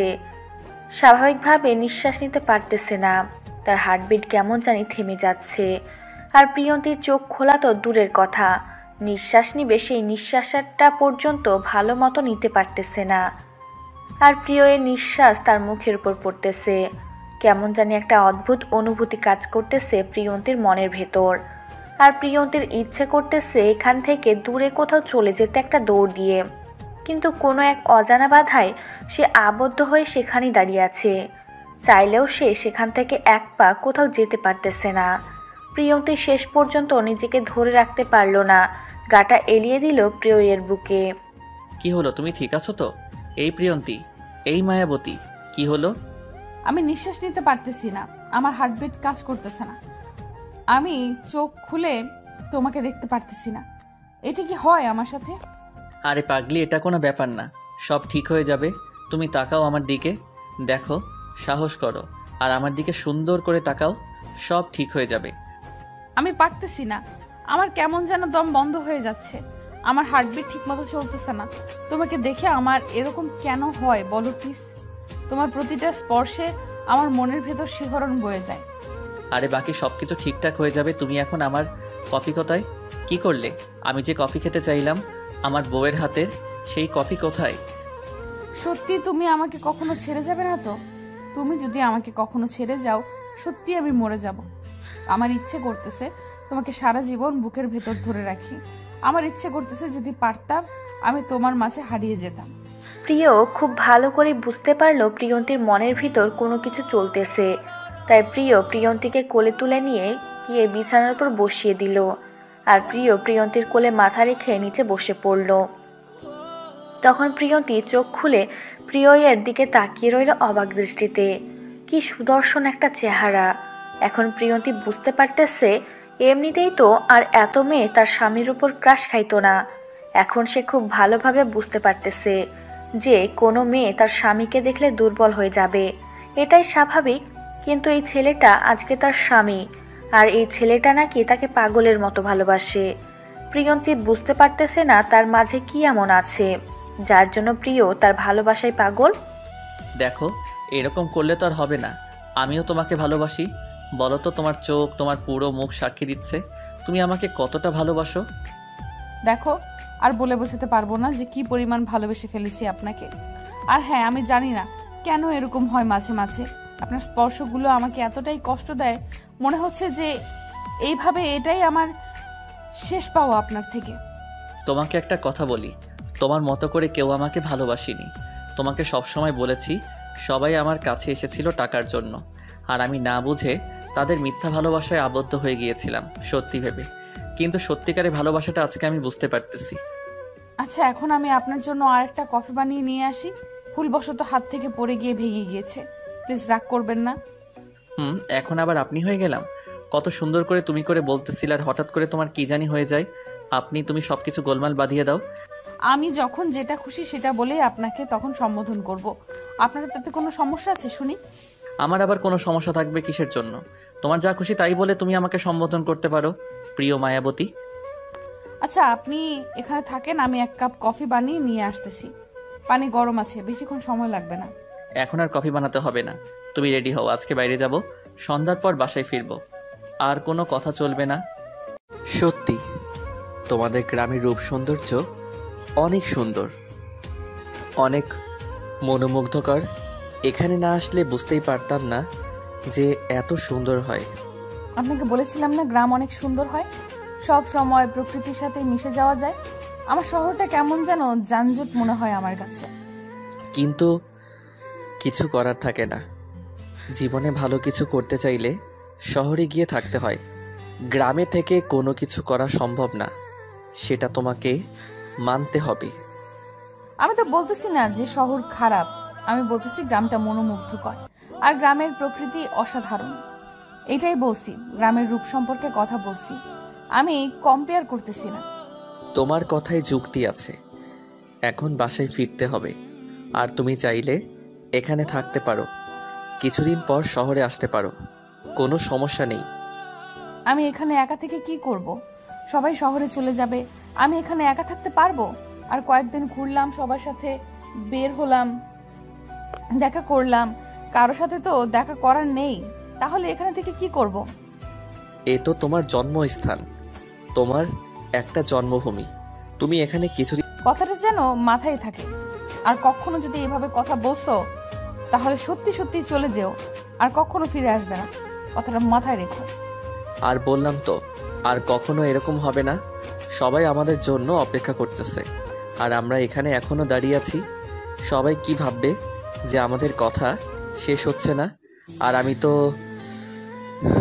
বাড়িতে গিয়ে কথা বলতে পারবো। তারপর প্রিয়াঙ্কার কোন কথা বলে। প্রিয়া প্রিয়ন্তী দুজনে একসাথে গিয়ে গাড়িতে উঠে বসলো। প্রিয়ের মাথায় অনেক টেনশন, হসপিটালের এখনো কোনো কিছু করতে পারলো না।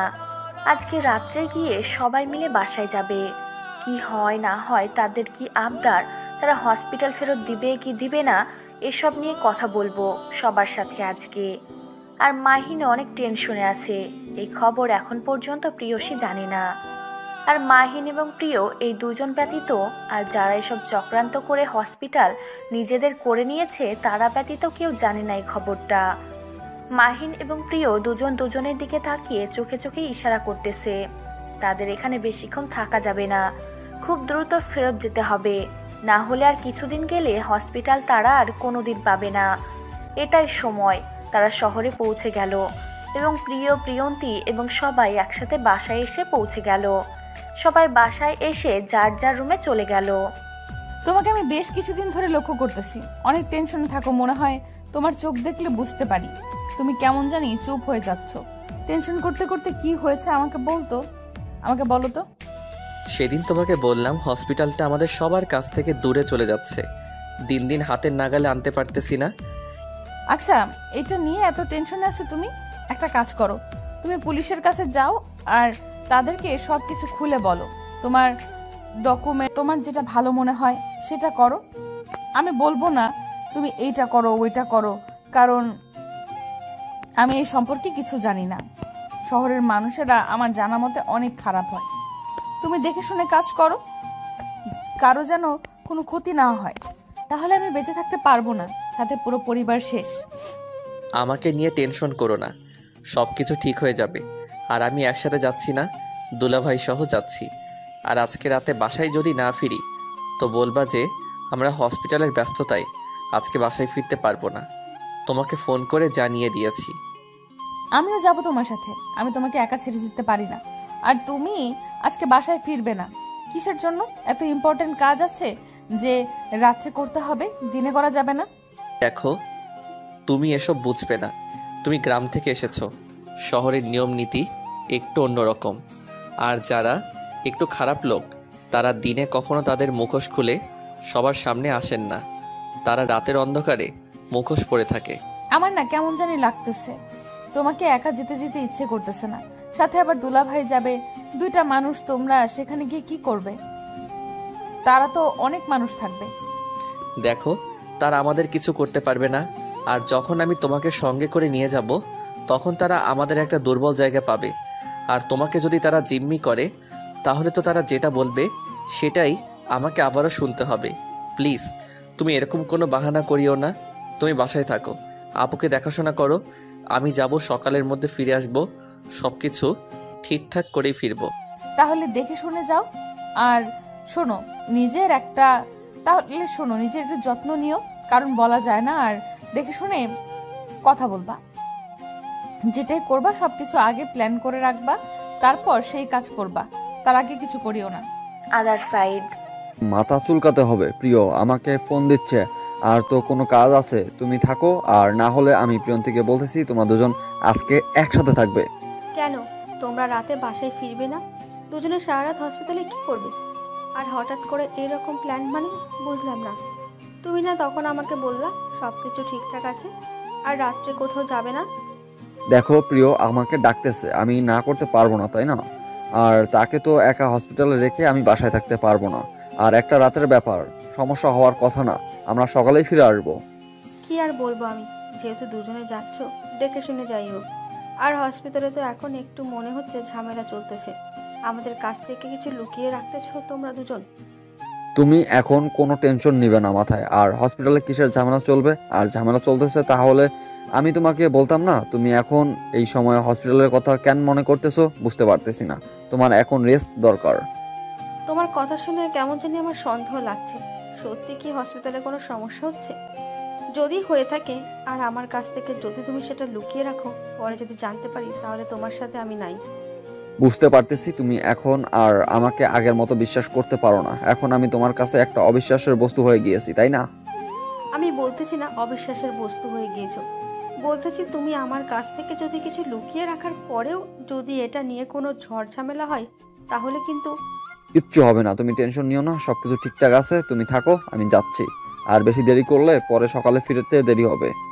আমার ভাই কি বেরিয়ে গিয়েছে নাকি দুজনে একসাথে চলে যাবে, নাকি প্রিয় আগে হসপিটালে গিয়েছে তুমি এখন যাবে, কোনটা? প্রিয় আমার জন্য গাড়িতে অপেক্ষা করতেছে, আমরা দুজন একসাথে যাচ্ছি, একসাথেই ফিরে আসবো। কোনো টেনশন নিও না, খাওয়া দাওয়া করে ঘুমিয়ে যাও। আর যদি রাতের মধ্যে ফিরে আসি তাহলে কল দেবো, সমস্যা নেই। কথাটা বলে মাহিন সেখান থেকে বেরিয়ে পড়ল এবং প্রিয়সী কিছু বলল না, চুপচাপ বিছানার উপর বসে পড়ল। আজকে হঠাৎ করে গ্রাম থেকে আসলো, এখন রেস্ট করবে কোথায় সেটা না করে হসপিটালে যাচ্ছে। মাহিন তো নিচে নেমে আসলো এবং সবাইকে ফোন করলো যেন একটা মানুষও পালিয়ে যেতে না পারে হসপিটাল থেকে। প্রিয় সব কিছু রেডি করে রেখেছে। তারা দুজন একসাথে গাড়িতে করে খুব দ্রুত হসপিটালে আসলো এবং হসপিটালের যত মানুষ ছিল সবাইকে আজকে ঘুমের ওষুধ দেওয়া হয়েছে, যাতে করে কেউ বুঝতে না পারে আজকে হসপিটালে কি চলবে আর কি হতে যাচ্ছে। তারপর বাইরে থেকে সব কিছু বন্ধ করে দেওয়া হলো আর বাইরের সিকিউরিটি গার্ডকে বলা হলো আজকে হসপিটালের সব ডক্টর একটু ব্যস্ত আছে, তার জন্য হসপিটালে আজকে কোনো রোগী নেওয়া হবে না।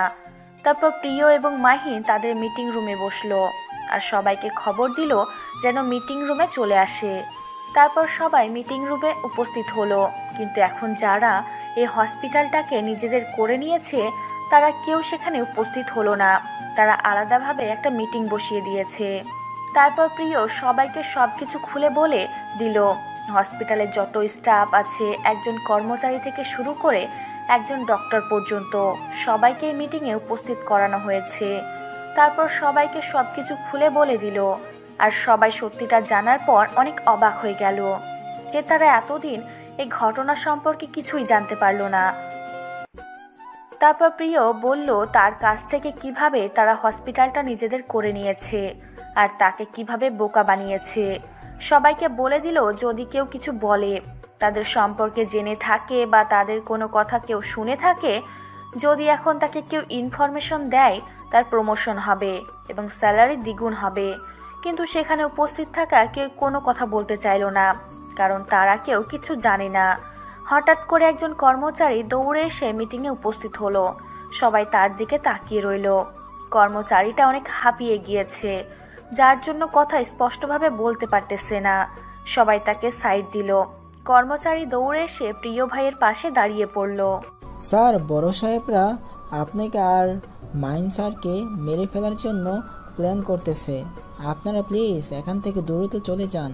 তারা কিছু খারাপ মানুষ টাকা দিয়ে কিনে নিয়েছে, তারা একটু পর হসপিটালে প্রবেশ করবে আর আপনাদেরকে মেরে ফেলবে। আপনারা প্লিজ এখান থেকে চলে যান। আপনি একদম টেনশন করবেন না, কিচ্ছু হবে না।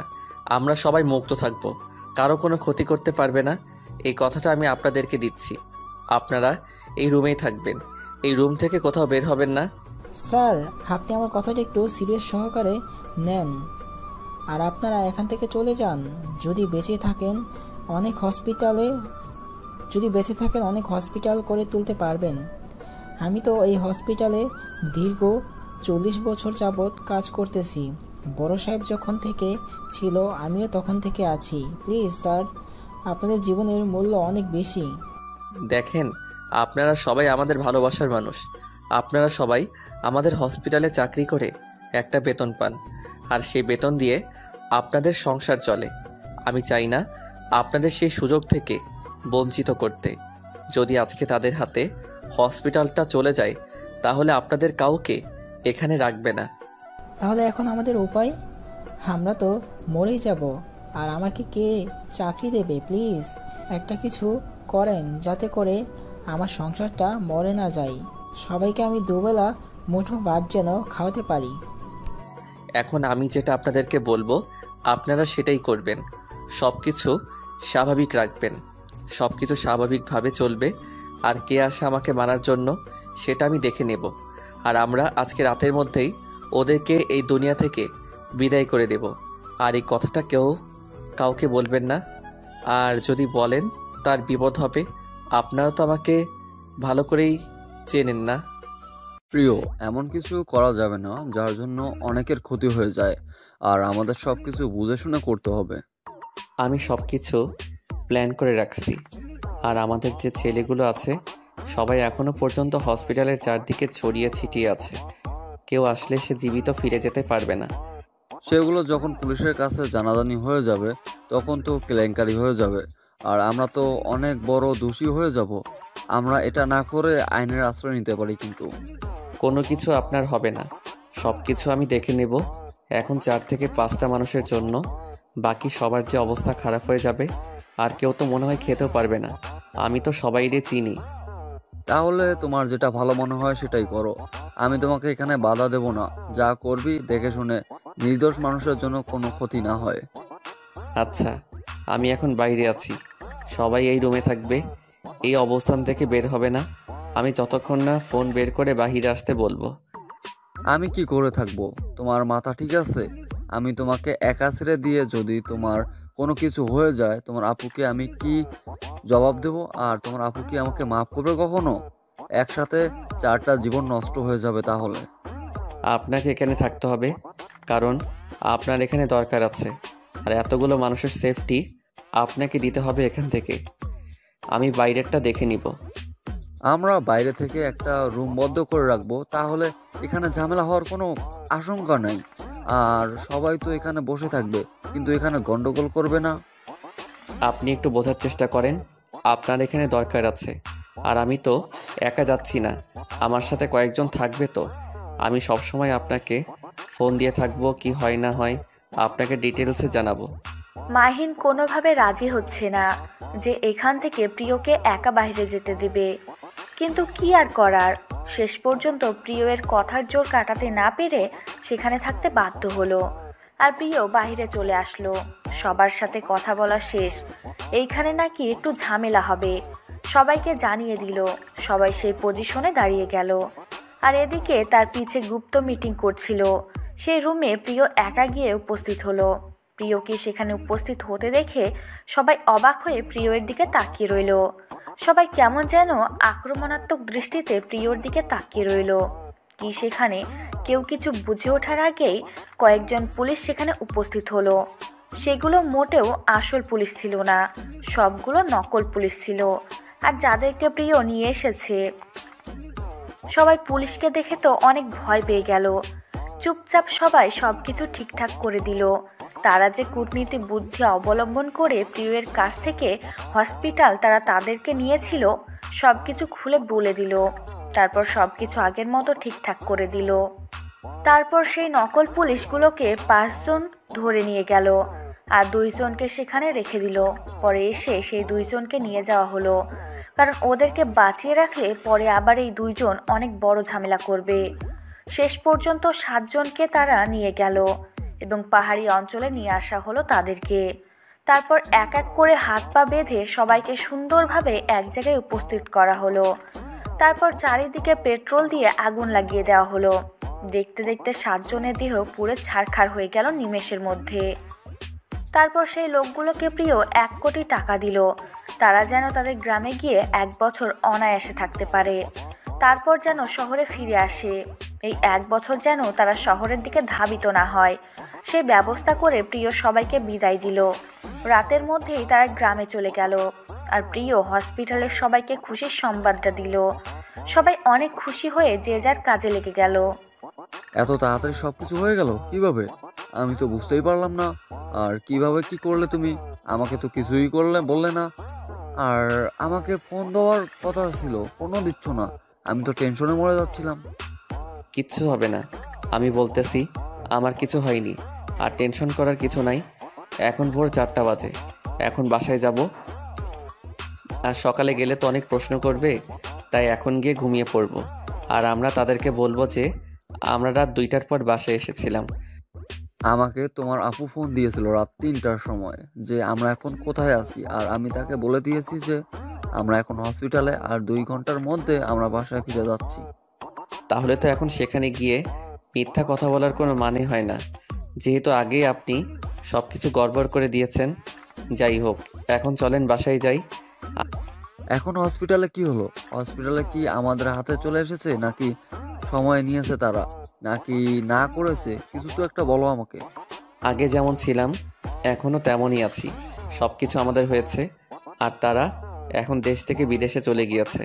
আমি তাদেরকে দেশের বাইরে পাঠিয়ে দিয়েছি একদম। তাহলে তো সেটা অনেক ভালো কাজ করেছো। এখন বাসায় গিয়ে সবার সাথে কথা বলি। আর তোমার আপুকে তো এখন আর একা রাখা সম্ভব না, আমাকেও তো তার সাথে থাকতে হবে। হসপিটালে আমি কিছুদিন আসবো না। এখন তো ঝামেলা মুক্ত আছে, এটা নিয়ে কোনো টেনশন নেই। আপনাকে আর হসপিটাল লাগবে না। আপনার জায়গায় অন্য কাউকে এনে রেখে দেব। পরে না হয় আপনি যখন ফ্রি হবেন তখন তাকে সরিয়ে আপনি এসে বসবেন। তাহলে সেটাই ভালো কথা। তাহলে হসপিটালে অসুন্দরের জন্য আমি একটু দেখাশোনা করো। আর তুমি এখন যদি হসপিটালে চোখ দাও, তাহলে আর কোনো শয়তান শুরু হবে না, বা কোনো শয়তানি শুরু হয়ে যাবে না আমাদের হসপিটালে। একদম ঠিক বলেছেন। এখন থেকে আমি নিয়মিত হসপিটালে খোঁজ খবর রাখবো। আর আপনাকে এত দায়িত্ব পালন করতে হবে না। আমি আপনার কিছু দায়িত্ব কমিয়ে দিব, যাতে করে আপনি ফ্রি থাকতে পারেন আর আমি ফিরে পেতে পারি। তারপর দুজনে আর কোনো কথা বলল না, চুপচাপ বাসার উদ্দেশ্যে দুইজনেই রওনা দিল। কিছুক্ষণের মধ্যেই বাসায় এসে পৌঁছে গেল। দারোয়ানকে না জানিয়ে চুপি চুপি বাসার ভিতর প্রবেশ করলেন। এখন যেহেতু দেখছে সবাই ঘুমিয়ে গিয়েছে, ডাকাডাকি করা ঠিক হবে না। দুইজনের ভিতরে এসে তো অবাক, কারণ প্রিয়সী আর প্রিয়ন্তী দুইজনেই সোফায় বসে আছে। মাহিন এবং প্রিয় দুজন দুজনের দিকে তাকিয়ে রইল কিছুক্ষণ, তারপর সামনে থাকা দুইটা মানুষের দিকে এগিয়ে গেল। তারা ঘুমানোর জন্য ঠিকমতো বসে থাকতে পারতেছে না, বারবার পড়ে যেতে নিলে আবার ঠিক হয়ে বসে যাচ্ছে। এতটা ঘুম পাচ্ছে তাদের, কিন্তু তারা এখনো না ঘুমিয়ে এখানে তাদের জন্য অপেক্ষা করতেছে। প্রিয় কোনো কথা না বলে চুপচাপ প্রিয়ন্তীকে কোলে তুলে নিল, আর মাহিন সেখানে কিছু করতে পারে না। প্রিয়সীর মাথাটা নিজের কাঁধে নিয়ে সেখানেই বসে পড়ল, আর প্রিয় প্রিয়ন্তীকে কোলে করে নিয়ে গেল। তারপর মাহিন তার প্রিয়তমা বউকে কোলে করে নিজের রুমে নিয়ে আসলো। তোমাকে সেখানে অপেক্ষা করতে বলেছিলাম আমি। তোমাকে না বলেছিলাম তুমি ঘুমিয়ে পড়ো, আমি সকালের মধ্যে ফিরে আসবো। আর তুমি সেখানে আমার জন্য বসেছিলে কিসের জন্য শুনি? কই, আমরা তো গেম খেলতেছিলাম, কারোর জন্য অপেক্ষা করতেছিলাম না। আমারও ইচ্ছে করছিল আজকে ঘুমাবো না, তাই। এবার কিন্তু বেশি বেশি হয়ে যাচ্ছে, বোঝো নাই? মেজাজ গরম হয়ে গেলে কিন্তু কি করব বুঝতে পারতেছি না। কি করবেন? মেরে ফেলবেন? মেরে ফেলেন। এইভাবে একা রেখে বাইরে চলে যাবে আর আমি একা থাকতে পারি? আমার ভয় লাগে না? আমি তো প্রতিদিন বাইরে যাই না, একদিন কাজ আছিল তাই গেছিলাম। আমি তো প্রতিদিন বাইরে থাকি না, তাই না? আর সব থেকে বড় কথা হচ্ছে, একটা রাত একা থাকলে কি এমন হয়? যখন আপনি প্রতিদিন বাড়িতে থাকতেন তখন আমার এটা অভ্যাস রয়েছে। তখন যে আপনি তো বাইরে থাকেন, আমাকে একা থাকতে হবে। কিন্তু প্রতিদিন যখন আমি আপনার বুকে মাথা রেখে ঘুমাই, আর আজকে হঠাৎ করে কিভাবে আমি একা থাকতে পারি? আচ্ছা, আমার ভুল হয়েছে, আর কখনো এরকম করব না। আর কখনো তোমাকে একা কোথাও রেখে যাব না। যেখানে তোমার সাথে করে নিয়ে যাব, যেখানে যাব তোমাকে সাথে করে নিয়ে যাব। আর প্লিজ এবারের মতো এখন ঘুমিয়ে যাও। আমি বলতেছি না এখন আমার ঘুম পাচ্ছে না, আমি এখন ঘুমাবো না। আমার যেটা ইচ্ছে আমি এখন সেটাই করব। আপনার ঘুম পাচ্ছে, আপনি ঘুমিয়ে পড়েন। আমি তো আমার ভুলটা স্বীকার করতে চাই, তারপরে এভাবে ডাক দেখানোর কি আছে? বসেছিলাম তো, বলতেছি না বদলে গেছে। আমি আপনাকে কিছু বলছি?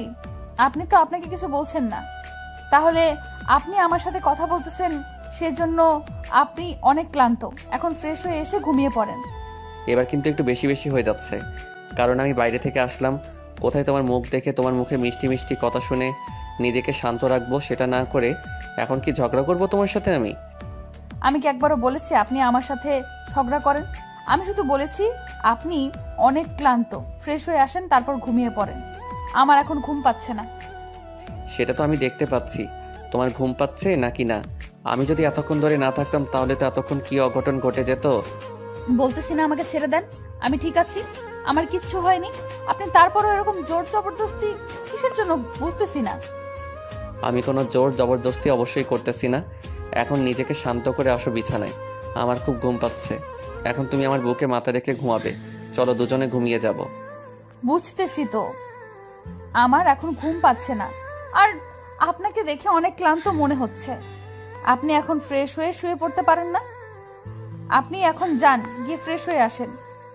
এবার কিন্তু খুব খারাপ হয়ে যাচ্ছে। এবার কিন্তু আমি নিজেকে কন্ট্রোল করতে পারতেছি না, কি যে করবো বুঝতে পারতেছি না। তাই চুপচাপ আমি যেটা বলতেছি সেটা শোনো। যদি না শুনি তাহলে কি করবেন? আর আমি আপনার কথা শুনতে বাধ্য না। আমার এখন ঘুম পাচ্ছে না, আমি এখন ঘুমাবো না। আপনার ঘুম পাচ্ছে, আপনি গিয়ে ঘুমিয়ে পড়েন। আমাকে ধরে থাকতে কে বলেছে? তারপর প্রিয় আর নিজেকে কন্ট্রোল করতে পারল না। প্রিয়ন্তী ঠোঁটে তার ঠোঁট ডুবিয়ে দিল, আর অটোমেটিকভাবে এরকম করে প্রিয়ন্তী ঠোঁটে নিজের ঠোঁট ডুবিয়ে দিবে, সেটা প্রিয়ন্তী কখনো কল্পনাও করতে পারেনি। প্রিয়ন্তী প্রথমে তো যখন ছটফট করতেছিল, কিন্তু কিছুক্ষণ পর ঠিকই সেও রেসপন্স করতে লাগলো। কারণ ভালোবাসার মানুষের ওপর রাগটা সবসময় একটু বেশি হয়, তবে তার থেকে দ্বিগুণ গতিতে কমেও যায়।